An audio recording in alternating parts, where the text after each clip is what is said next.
All right, what is up, guys? Welcome to the stream. Welcome.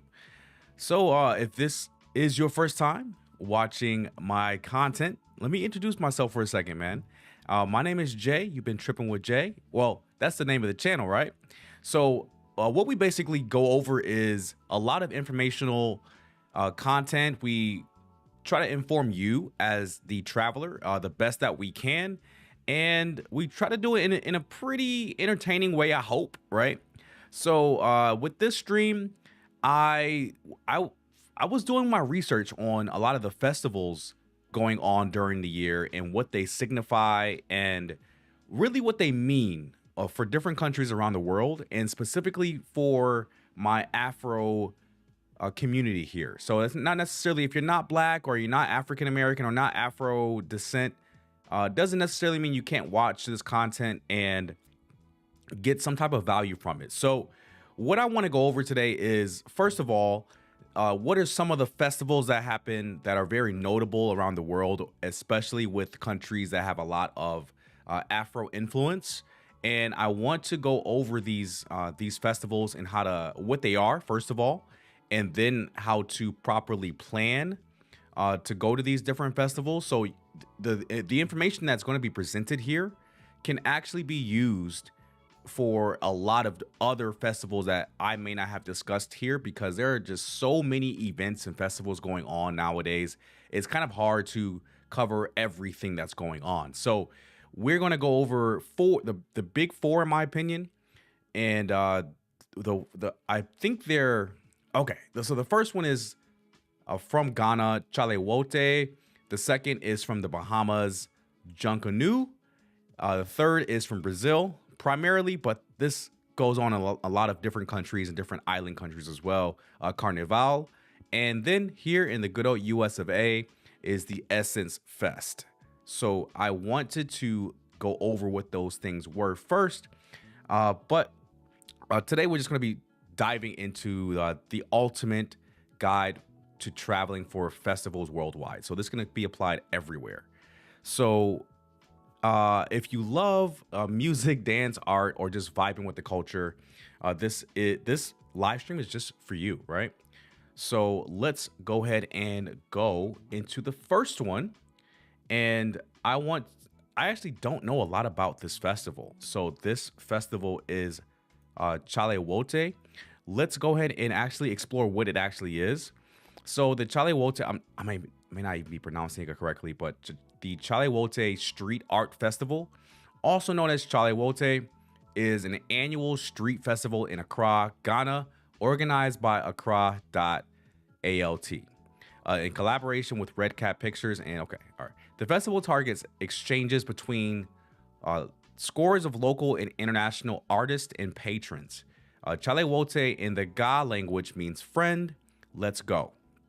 And its meaning is derived from the type of flip-flop commonly worn in the household.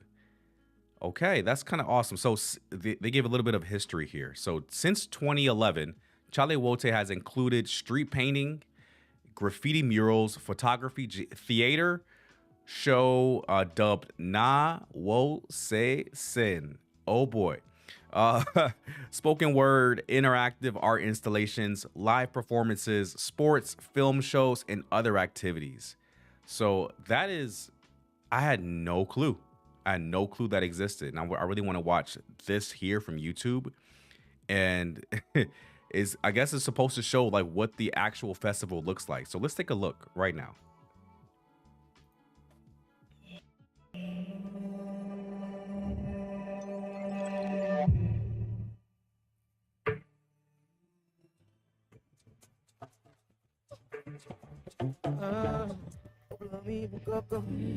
It's hidden tension. It's affecting my passion. I've grown, knowing I've shown. But you're burning up your feet. I said, so maybe, copy the baby. I teach you, I pick over the Yeah, filling the vibe. You can do it too.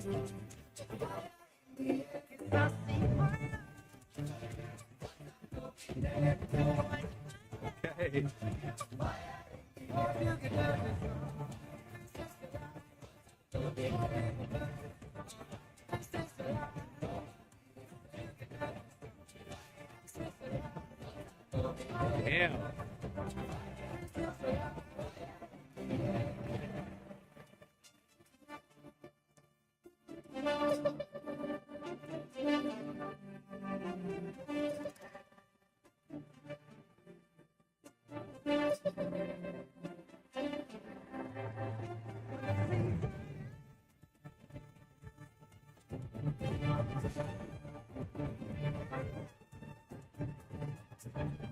Damn, this looks lit, dog.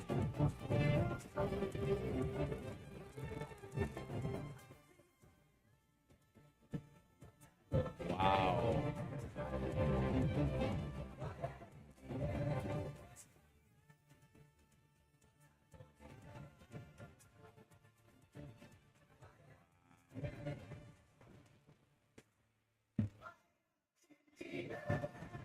Damn, this is crazy. Oh, dude. Oh, wait a minute. That was an incredibly edited video, or at least like, holy. Oh, oh my gosh. That was amazing. Shout out to the content creator Derek Amoa. Holy man, that was amazing. I want to know when Chale Wote is. When is it? When is it? So it's the first two editions. Okay. When is it? Because I would love to go to Ghana when this is happening. So they have some set dates here. I don't know if they have it for, so it's in August, typically. It looks like it's typically in August. And okay, that's fine. I'm definitely going to try to go to Accra when this is going on. This is amazing. This looks lit, bro. The other festival as well is from the Bahamas, and I had never heard of it until this day. It's Junkanoo, also known as Junkanoo.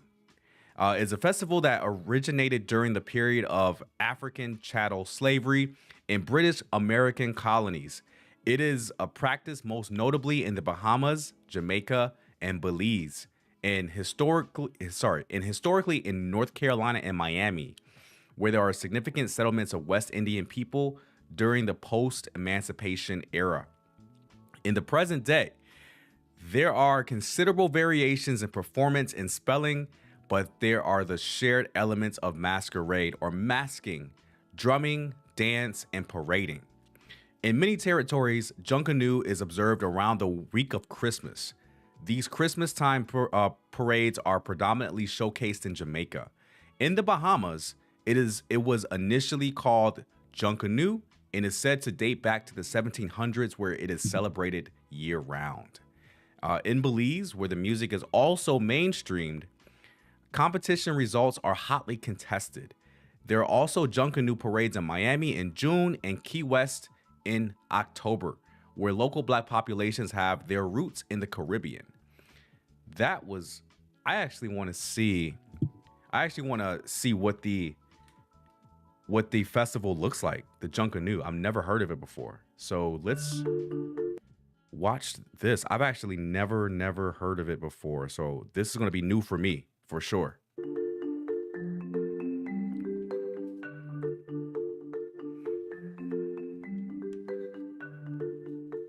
Junkanoo has been documented in the Bahamas for over 200 years. A joyous Bahamian celebration that is replicated nowhere in the world.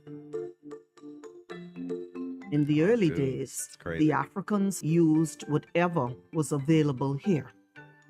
Sponge, straw, flowers, leaves, feathers, anything that is indigenous. In the Bahamas today, our base material is cardboard.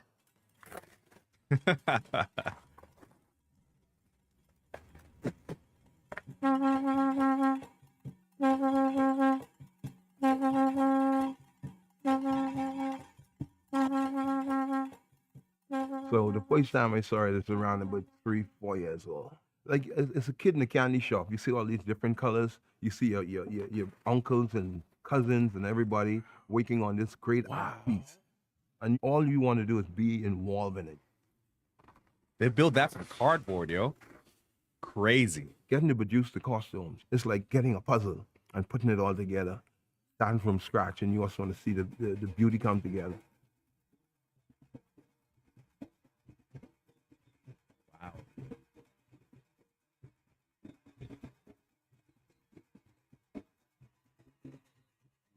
That is the magic. The cardboard comes in as raw cardboard that somebody discarded. And when it leaves, it is a world-class work of art that we get to dance in. That's so dope. And it's so creative too. That's so dope and creative. Was that it? I think that's the end of it. I got one more about Junkanoo because I'm so unfamiliar with this festival that I wanted to watch another one. And we're not going to watch the whole thing at 12 minutes, obviously. But hopefully if this content creator named Let's Go and See It, hopefully they have like a good description. Hopefully they can show us the actual festival. I'm going to see if we can kind of scrub along here to about this part. Men and women who are working on projects, and so you'll know it's authentically made. I definitely recommend you come here because this is part of the way. Okay, so he's just showing like Bahamian. the stuff that they sell during the festival here, and I mean it looks kind of cool because we know that they're making all this stuff from scratch. So they literally use cardboard, like discarded cardboard, and they design it and make into those costumes, which is wow. A conch burger is crazy. Conch fritters is even crazier. But yeah, so they make all of this stuff from normal everyday cardboard, right?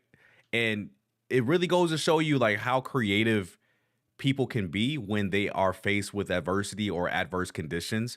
They're going to make something out of nothing. And that is the best part of being of African descent, is that we literally take like nothing and make it into something.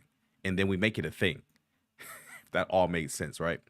Okay, so the next festival that we're going to like take a peek at and get some info on is, of course, Brazil and Carnival.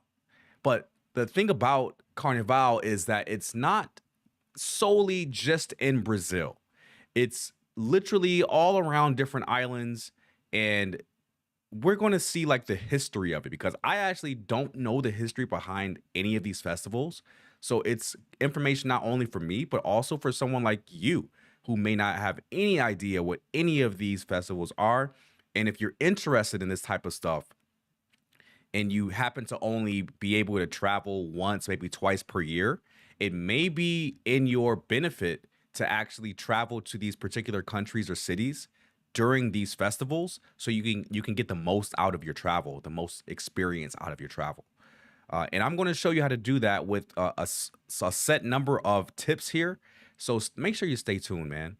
So the Carnival of Brazil, Carnival do Brasil, is an annual festival held the Friday afternoon before Ash Wednesday at noon, which marks the beginning of Lent, the 40-day period before Easter. During Lent, Roman Catholics and some other Christians traditionally abstain from the consumption of meat and poultry, hence the term Carnival from carnelevare, to remove meat. Carnival is the most popular holiday in Brazil and has become an event of huge proportions. And that's understated, bro. Carnival is like a huge deal in Brazil. Except for industrial production, retail establishments such as malls and carnival-related businesses, the country unifies completely for almost a week, and festivities are intense day and night, mainly in coastal cities. Rio de Janeiro's Carnival alone drew 6 million people in 2018, with 1.5 million being travelers from inside and outside Brazil. Rio's Carnival is the largest in the world according to Guinness Book, or sorry, there's nothing that says book in there. Guinness World Records. This is the last part I'm gonna read. Historically, its origins can be traced to the Portuguese age of discoveries, where their carnivals pass regularly through Madeira Island. I think that's in Portugal.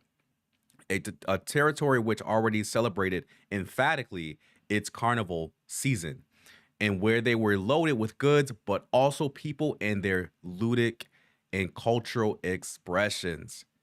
Bro, 2026, February, I'm looking at next year, February 13th through the 18th.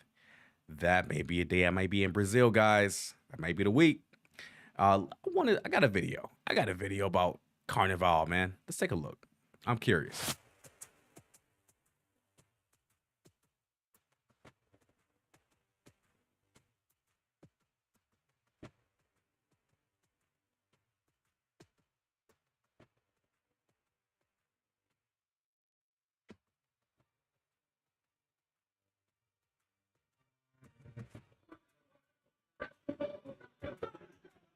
Damn, did y'all see how complex that like float was?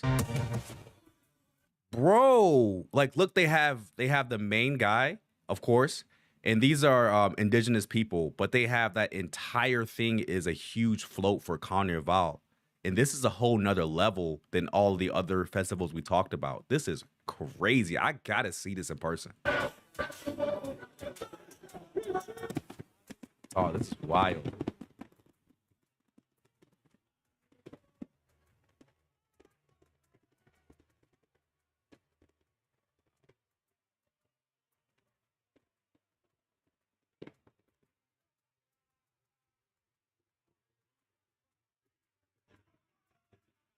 Wow.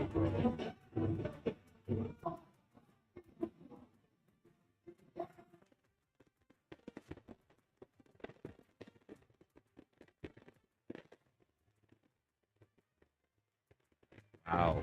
Holy.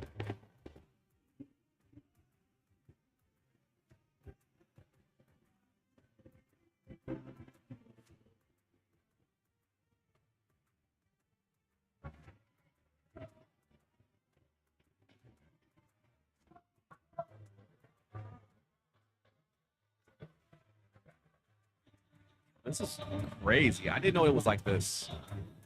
I didn't know it was like this involved and crazy. I didn't know it looked like what is it called? Caravana in Toronto. If you guys have ever been to Canada in Toronto and been a part of the Caravana Festival, it's kind of like that. That's what it's looking like, right? But it looks like it's Caravana Senior because it's everything's bigger. The floats are way more complex.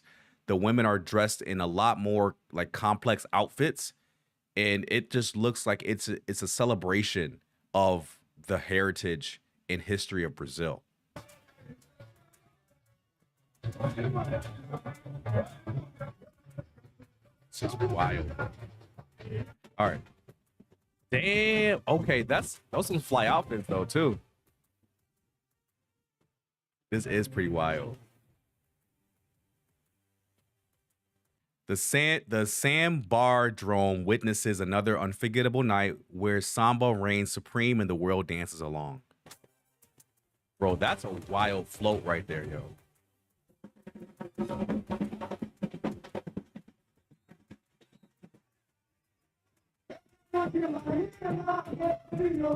Yeah, that's crazy.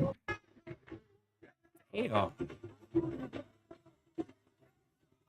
Low key, I'll probably have to be under the influence if I go here. Okay, so we got all the festivals covered besides one, and it's the one that we have here in the U.S. that I have heard of before, mentioned, but I haven't honestly been a part of it. But apparently, it's a big thing. It's the Essence Festival in New Orleans and here in the U.S. So I'm actually finding out a lot of stuff and a lot of information about different festivals that happen around the world, and this is one of them.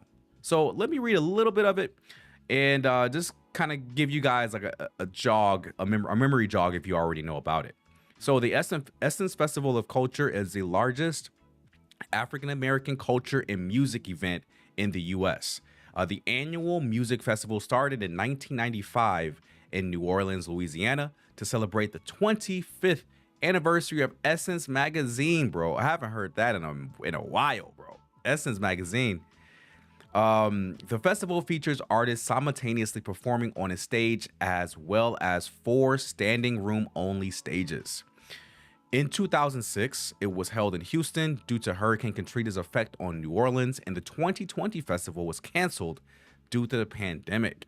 A spin-off iteration of the festival was held in Durban, South Africa. Wow, really?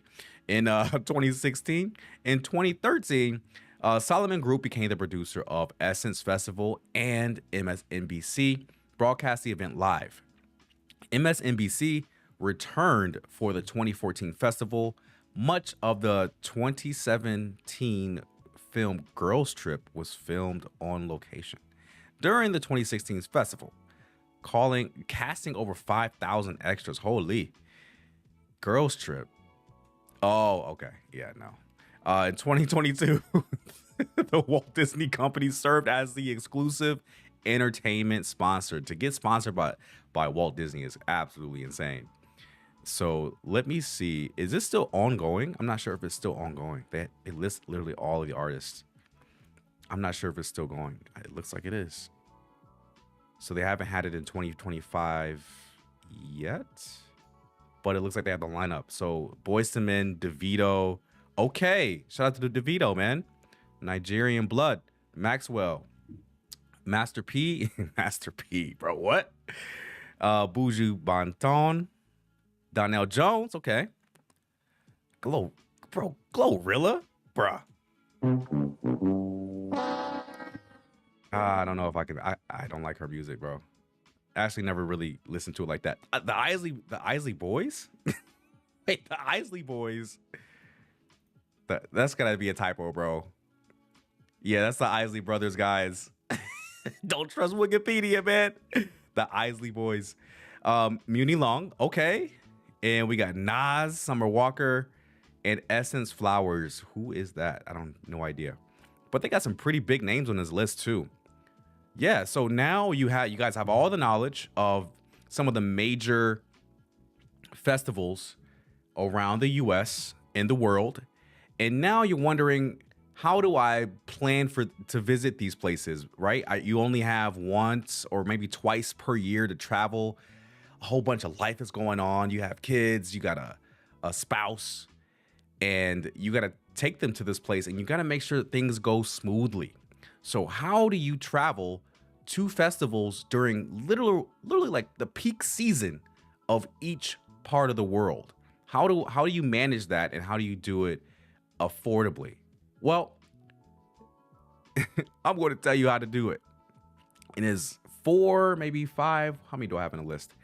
There's 4 ways that I will recommend how to kind of combat all of the things that happen during festival season. So crowds, high prices, sold out hotels, all the crazy stuff that can derail your trip to a specific festival like this. So the first thing you want to look at when you want to go to one of these festivals is to book early.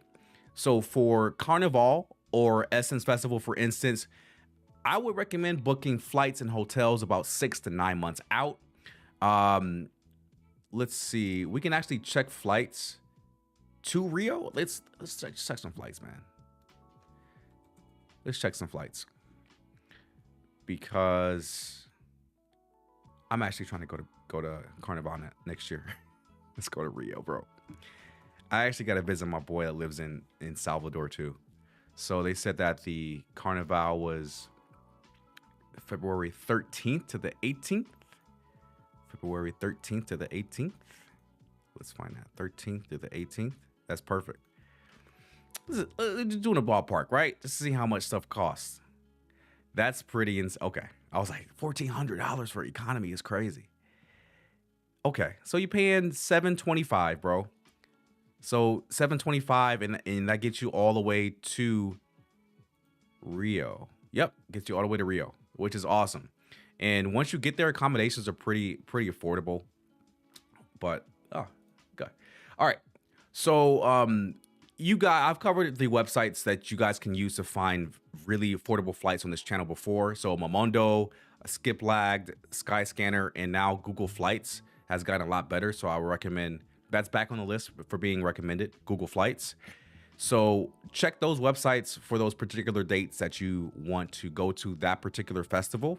And you guys saw that the cost to go to Brazil from Las Vegas, for instance, was about $700 to $800 round trip flying economy. So if you save your money up during the year, work some extra hours, work an extra job, you can honestly pay for that trip and the accommodations and the money that you need to spend there as well. So it just takes proper planning as well. That should be step number 5 is proper planning.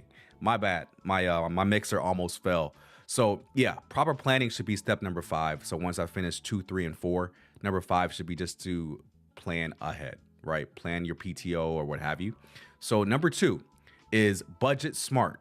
Festivals mean high peak prices, but you can save. So stay in nearby areas like, they actually give some recommendations too. So if you say, for instance, you're going to Carnival, you can stay in Lapa. Lapa isn't the the safest, but there are some good areas in Lapa, and I actually like staying in Lapa. And you can actually pay a little bit cheaper per night staying in Lapa and not Copacabana. And you can split an Airbnb with your friends. And for Chale Wote in Ghana, you can use hostels in Accra, and those start at about $20 per night. So that's a really good travel hack if you guys are going to those particular festivals. But there are always ways around high prices during peak season, especially during festival season, which is the most difficult time to travel to big cities like Accra, Rio, even Las Vegas. When EEC is in town, it's almost impossible to find hotel rooms and stuff in the city. You have to go way out to find a good hotel room. And so I gave you guys the first 2. The third is to pack right. So pack versatile outfits. For Chale Wote, for example, it'll be cool to wear some African prints and comfortable shoes for walking. And for Carnival, bring a costume or a decent outfit when you go. And one thing you should never forget is a portable charger, bro, for your phone, for your vlogging camera, for anything. Just bring a portable charger. Make sure it's charged overnight, because you're gonna your battery's gonna die from like recording content or at least staying alive and keeping service. So bring that battery bank with you. And that's it, man. That's it for number 3. And then number 4 is going to be super important, especially when you go to places like anywhere in Brazil for the most part, like especially Rio, is how to stay safe in crowds. So festivals do get kind of wild, but I will recommend using a money belt, and just to keep your group on a WhatsApp chat and keep your groups notified of where you're going in your WhatsApps. Your WhatsApps. Oh my gosh, I can't even talk, guys. I can't even talk, chat. WhatsApp chat. Okay. And know where the exits are when you're in the festival too, man. Y'all gonna clip that. Please don't clip that. Yeah, so just in case the worst happens at a festival, you know exactly where to go, right? Because you never know what's gonna pop off at these festivals nowadays. So you gotta know the exits. Make sure you keep your friends updated about your location and through WhatsApp.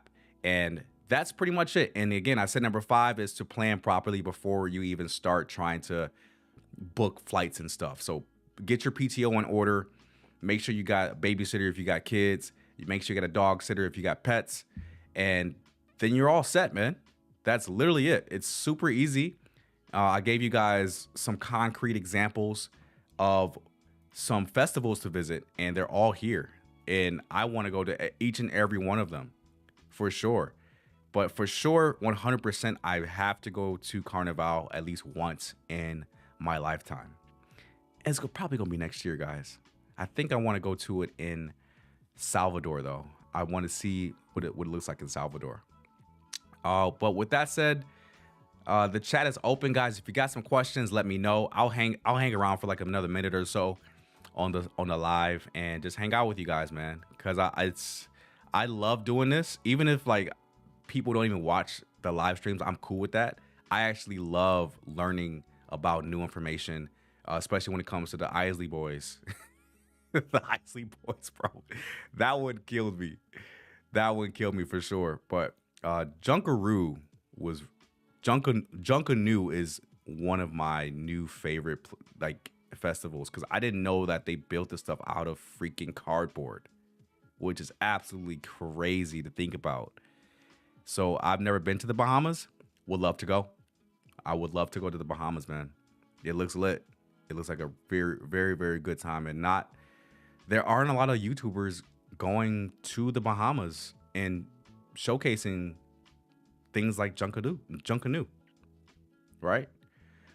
I guess there is still more of the world to explore, experience, record, edit, and post to YouTube. So, yeah. But as we're wrapping up here, guys, I do want to give you guys an update on the podcast, the Trippin with Jay podcast. Let me see if I can pull it up really quickly for you guys. So with the podcast, I was thinking, I'm like, do people even want me to do a podcast? But I was like, you know what? Screw it. I'm going to do it. I actually want to do it to document a lot of the people that I may know or I'm a fan of on YouTube. I want to know their stories about how they got started in YouTube, if they relocated to a different country. I want to hear why and how they relocated to different countries. And I thought that having a podcast to document that stuff would be like amazing, right? Because you never know who you're going to inspire. You may watch a podcast episode where it may be from a famous YouTuber that you guys may like, and you found out stuff that you didn't even know about this YouTuber, and that may inspire you to kind of make it your own, and you can relocate or start a YouTube based off of their advice. All right, guys, this is the podcast right here. It's available literally everywhere. So you type in Trippin with Jay podcast, it's going to pop up, whether you use Google Podcasts, Apple Podcasts, Pocket Cast, Spotify. It's everywhere. So I'm going to start. Well, I already interviewed one person. So I'm going to do the podcast live on YouTube. And then I'm going to take the recording, master it through one of my programs. And then I'm going to post it as a podcast for people to listen to while they're going about their day, need some background noise or whatever, or actually want to extract some value out of this as well. So yeah, we started the podcast 4 days ago. So 4 days ago, started the podcast. Got another guest coming up. He relocated from Miami to Salvador Bahia in Brazil. And we're going to find out how he did it, why he did it. And on top of that, this guy actually has played on stage with one of the Marley Brothers as well. We're going to dig into that. So I'm just doing a quick promo of the next episode so you guys know what to expect. And if you are new to the channel, please go ahead and subscribe and hit the bell notification so when the next episode of the podcast comes out or another live stream for the channel comes out, you'll be notified. So make sure you stay updated with everything here. And that's going to be it for today, guys. Make sure you go ahead and follow the podcast, and hopefully you guys will enjoy the further episodes in the future as well. So my name is Jay. You've been Trippin with Jay, and I hope you guys